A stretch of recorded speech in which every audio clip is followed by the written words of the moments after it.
Hello and welcome guys, एक नई video में आपका स्वागत है जो कि स्ट्रेंथ ऑफ मटेरियल, जो कि बहुत गंदा लिखा है यहाँ। अच्छा है, स्ट्रेंथ ऑफ मटेरियल की फुल एक्सप्लेनेशन वीडियो है यूनिट 1 की। Attitude important. ओके, यूनिट का नाम है कंपाउंड स्ट्रेस एंड स्ट्रेन्स। थोड़ा सा हम लोग बेसिक समझेंगे कि बेसिक क्या है और कितना इंपॉर्टेंट है। तो भैया बेसिक बहुत इंपॉर्टेंट है क्योंकि इसी के बलबूते आप आगे बढ़ पाओगे, कुछ उखाड़ पाओगे। ठीक है, तो चलिए आपको फटाक से बताना स्टार्ट करते हैं कि पहला टॉपिक है स्ट्रेस एंड इट्स क्लासिफिकेशन। बहुत इंपॉर्टेंट है, मगर उससे भी ज़्यादा इंपॉर्टेंट है कि अगर आपने मेरा चैनल सब्सक्राइब नहीं किया है तो कर दीजिए, आपके काम आएगा, आपके लिए बेनिफिट होगा। ओके ओके, तो चलिए stress and its classification. Stress होता क्या है? स्ट्रेस होता है force of resistance per unit area. एक एरिया है, मान लीजिए ये एरिया, जिसने एरिया पे ये लिखा हुआ है, मैं यहाँ पे अपनी फिंगर से प्रेस कर रहा हूँ, मतलब तेज से दबाया हूँ, मतलब आप क्या समझ रहे हो उससे कि यहाँ पे स्ट्रेस लग रहा है।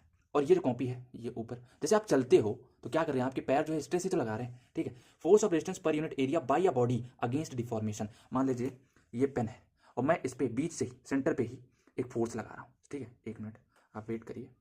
हाँ, तो मान लीजिए ये मेरी पेन है और मैंने यहाँ ये इधर पकड़ा हुआ है और यहाँ से एक बहुत ही तगड़े तरीके से प्रेशर लगा रहा हूँ। तो क्या होगा कि ये जो बॉडी है, ये पेन की जो बॉडी है, ये अपोज करेगी, है ना। अभी तो मान लो ये थोड़ा महंगी वाली पेन है, 5 रुपये वाली कलम है, जल की है, इसलिए इसमें कांच लगा है, ये नहीं मुड़ रही। अब ये 3 वाली होती ना तो भी देखते हल्का सा मुड़ जाती। अगर मान लीजिए दोनों साइड से फिक्स्ड है और हल्का सा प्रेस करते तो ये मुड़ जाती, समझे। तो यही जो बॉडी अपोज कर रही है, यही क्या होता है, force of resistance per unit area bye a body against deformation is stress. ठीक है, समझ गए। स्ट्रेस आपको एग्जाम का, जैसे आपको अभी स्ट्रेस है, आप पढ़ रहे हो, ठीक, तो यही स्ट्रेस है यार। जिंदगी एक स्ट्रेस है, मगर उसको मजे के तरीके से लो यार, तो जिंदगी कभी स्ट्रेस नहीं रहेगी, समझे ना।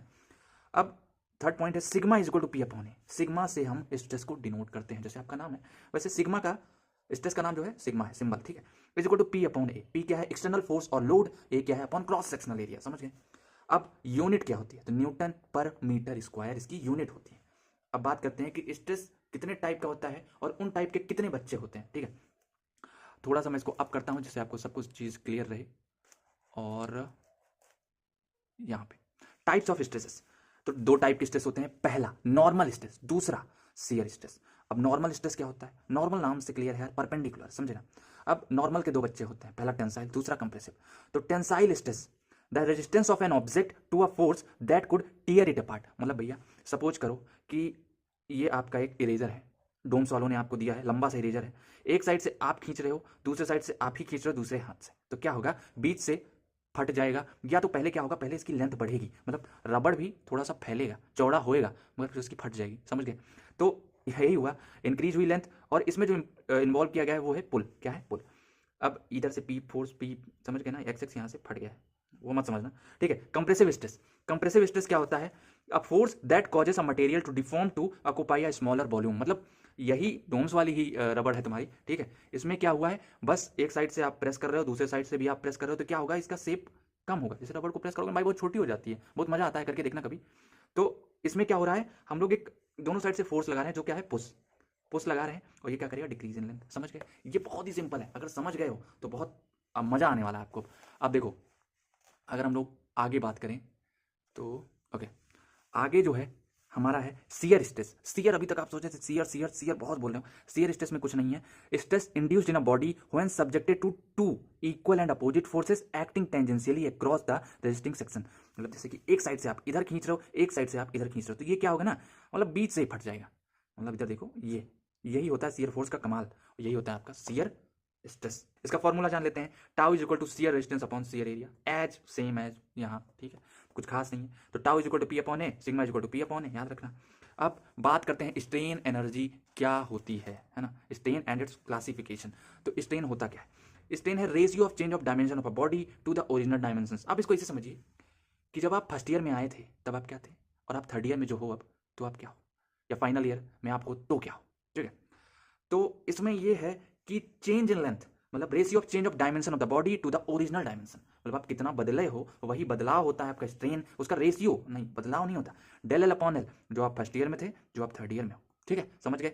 तो कॉज ऑफ चेंज क्या होता है, एक्सटर्नल लोड। यहाँ आपके साथ क्या होता है, आपको भी प्रेशर इतना मिलता है कि आपको होता नहीं है कि एग्जाम्स का प्रेशर आप लेते ही नहीं हो, आखिरी के 1 महीने में पढ़ते हो, मतलब आदत हो गई बॉस, मतलब del L upon L is equal to strain, समझ गए ना। यहाँ पे भी एक्सटर्नल लोड होता है, असाइनमेंट और आपका क्लासेस, ये झमेला वो झमेला, सब कुछ मिला के आपका एक्सटर्नल लोड, आपको समझ रहे हो ना, स्ट्रेन का रेशियो जो रहता है वही होता है। इसको हम लोग डिनोट किससे करते हैं, गंदा वाला ही, गंदा वाला ही, मतलब थोड़ा सा टेढ़ा मेढ़ा ही, is equal to del L upon L. इसकी यूनिट क्या होती है, अब भैया यूनिट क्या होगी, ऊपर भी मीटर है नीचे भी मीटर है, कट गया, बचा क्या, यूनिटलेस, यूनिट होती ही नहीं कोनो, ठीक है, एकदम चिल मार के।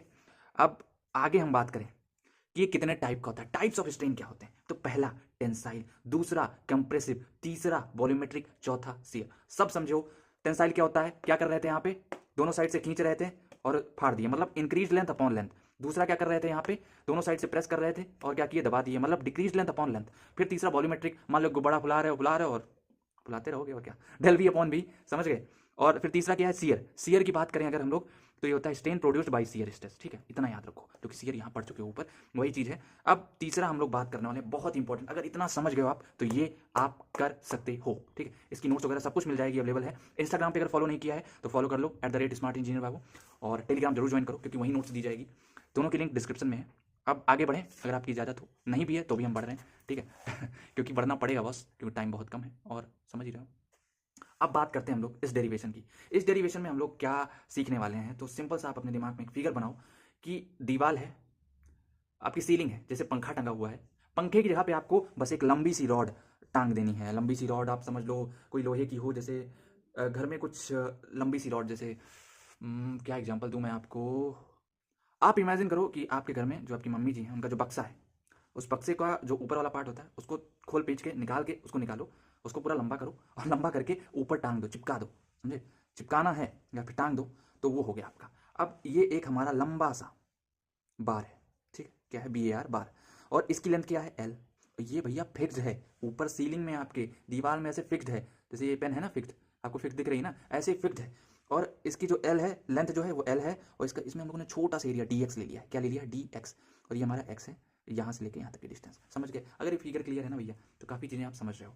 अब याद करने का तरीका, गाली देते हो ना एक, बी वाले, मैं पूरी गाली नहीं दूंगा वरना दिक्कत हो जाएगी, बी वाले तो आपको बी हटा देना है, क्योंकि वैसे गंदा पार्ट है, वाले तो हर जगह यूज करते हैं। तो वाले वाले में डब्लू, जो कि छोटा डब्लू है, ठीक है, डब्लू जो है हमारा, ये क्या है, रो जी, मतलब स्पेसिफिक वेट ऑफ बार, ए क्या है, area of cross section, L क्या है, लेंथ ऑफ द बार, ई क्या है, यंग मॉडुलस। ये अच्छा वाला ही है, गंदा वाला नहीं, ठीक है। अब आगे चलते हैं स्टेप 2 पे। स्टेप 1 यहाँ तक खत्म, अगर इतना समझ गए, फिगर समझ गए हो और ये समझ गए हो, तो स्टेप 2 पे हम आगे बढ़ सकते हैं, ठीक है। अब स्टेप 2 में हम लोगों ने देखा, देखेंगे, अभी देखा नहीं, देख तो रहे हो आप, सिग्मा जो होता है मतलब स्ट्रेस डायरेक्टली प्रोपोर्शनल होता है किसके, गंदा वाला आई मतलब स्ट्रेन। तो सिग्मा इज इक्वल टू, अगर ये इक्वल लगाएंगे तो कांस्टेंट आएगा, यंग मॉडुलस, यंग मॉडुलस ने गंदे वाली ए के साथ बना लिया जोड़ी, मतलब ई स्ट्रेन। अब यहां से मैं कहूँ स्ट्रेन की वैल्यू निकाल लो, तो स्ट्रेन की वैल्यू आप क्या करोगे, ये यहाँ आ जाएगा सिग्मा के नीचे, तो सिग्मा अपॉन ई, इसको दे दिया नंबर 1, जाओ ऐसा करो। फिर दूसरा, आपको पता है कि स्ट्रेन क्या होता है, change in length first year, और नहीं सॉरी थर्ड ईयर, और अपॉन फर्स्ट ईयर, तो change in length upon original length, तो ये हो गया हमारा डेल एल अपॉन एल, और ये हो गया हमारा नंबर 2। अब इक्वेटिंग 1 एंड 2, अगर इन दोनों में से आप निकालो कि स्ट्रेन स्ट्रेन बराबर है, और उससे आपको निकालना है डेल एल, क्या, डेल एल, तो sigma upon is equal to del L upon L, del L यहाँ से हो जाएगा एल सिग्मा हो जाएगा अपॉन ई, इसको दे दिया थर्ड नंबर, और जाओ एस करो, ठीक है। अब ये थर्ड नंबर हो गया। अब sigma is equal to P upon A, क्या, पी अपॉन ए, पी क्या है, फोर्स है, ए क्या है, एरिया है। अब डेल एल बस कुछ नहीं किया, यही वैल्यू उठा के यहाँ रखती है, P L upon A, that's it. अच्छा, अब मैं पूछूं सेकंड स्टेप में क्या क्या करना है। पहली चीज, सिग्मा भैया डायरेक्टली प्रोपोर्शनल है स्ट्रेन के, stress directly proportional to strain, और दूसरा स्टेप क्या है, यहीं से डेल एल की वैल्यू निकालनी है और खत्म, ठीक है, यहीं से डेल एल की वैल्यू निकाल के खत्म कर देंगे। इतना समझ गए, तो अब आगे बढ़ते हैं हम। आगे बढ़ने के लिए, स्टेप 3 में आने के लिए आपको एम डब्ल्यू डेल एल, समझे, एम डब्ल्यू। तो स्टेप 3 आप ऐसे याद करो, मैं वही लूंगा, ठीक है, मैं वही लूंगा। अब मैं एम से क्या हो गया, mass, mass of the elementary block बराबर रो ए डी एक्स। अब देखो, मैं मतलब मास, मास क्या है ऑफ द एलिमेंट्री ब्लॉक। अरे अच्छा, मास की बात करें तो भैया आप डेंसिटी जानते हो, डेंसिटी बराबर होता है मास अपॉन वॉल्यूम, और यहां से अगर मास की वैल्यू निकाले तो वी उधर चला जाएगा, डी वी बराबर एम, समझ गए, एम बराबर डी वी, वही किए। तो डी क्या है हमारा, डेंसिटी को हम लोग रो से डिनोट किए हैं, तो डी वही रो रख दिए हैं, और वी क्या है, वॉल्यूम। आप हमेशा याद रखना, एरिया इंटू लेंथ होता है ना, कि एरिया क्या होता है, जैसे एक्स स्क्वायर इंटू एल, मतलब एक्स क्यूब हो गया, है ना, into x, x square into x बराबर एक्स क्यूब, वही चीज, एरिया इंटू डी एक्स, छोटी सी जो डिस्टेंस हमने वहां ली थी फिगर में, अब इतना किया।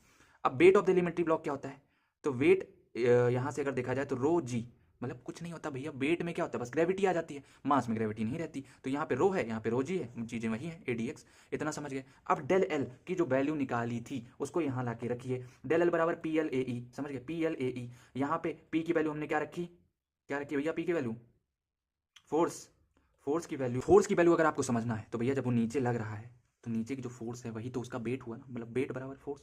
वेट की वैल्यू हमने लग दी यहीं, weight rho G A D X यहाँ रख दिया, फोर्स में पी की जगह पे इतना रख दिया रो जी ए डी एक्स, क्योंकि अपने आप की फोर्स लग रही है उसकी, क्या है, due to its self weight elongation, तो वही फोर्स आ गया हमारा पी। अब यहाँ पे एल है, एल मतलब लेंथ, जो कि कहाँ से कहाँ तक लिया है हमने, जो नीचे से एक्स तक, ठीक है, डी एक्स से नीचे तक की जो डिस्टेंस है वो एक्स है, तो हमने उसको एक्स रखा। उसके आगे क्या किया हमने, ए ई को एज इट इज रख दिया ए ई। अब आगे बात करें हम लोग तो रो जी क्या है, rho g d x into x. अब आप सोचोगे ये क्या हो गया, ये क्या हो गया, तो भैया ए नीचे भी है ए ऊपर भी है, ये काटा ये काटा, बचा क्या, rho g d x into x upon E, समझ गए। अब कुछ नहीं करना है आपको, अब आपको करना है इंटीग्रेशन। क्या करना है, इंटीग्रेशन, इतना देख लो आप, फिर फटाक से हटाएं हम।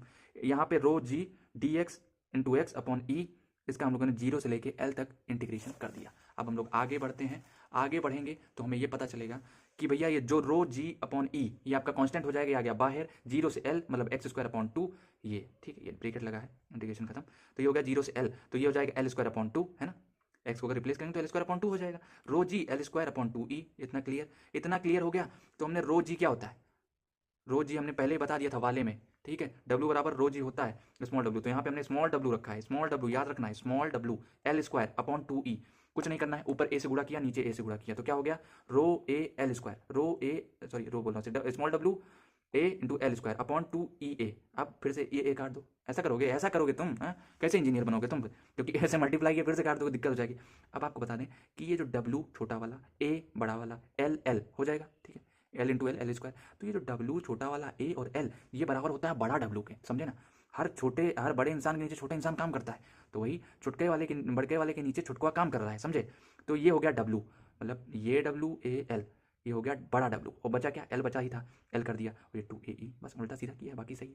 बस यहीं पे आपका पहला डेरिवेशन खत्म होता है, समझे। अगर इतना समझ गए आप तो अगला जो डेरिवेशन है वो थोड़ा सा ट्रिकी है।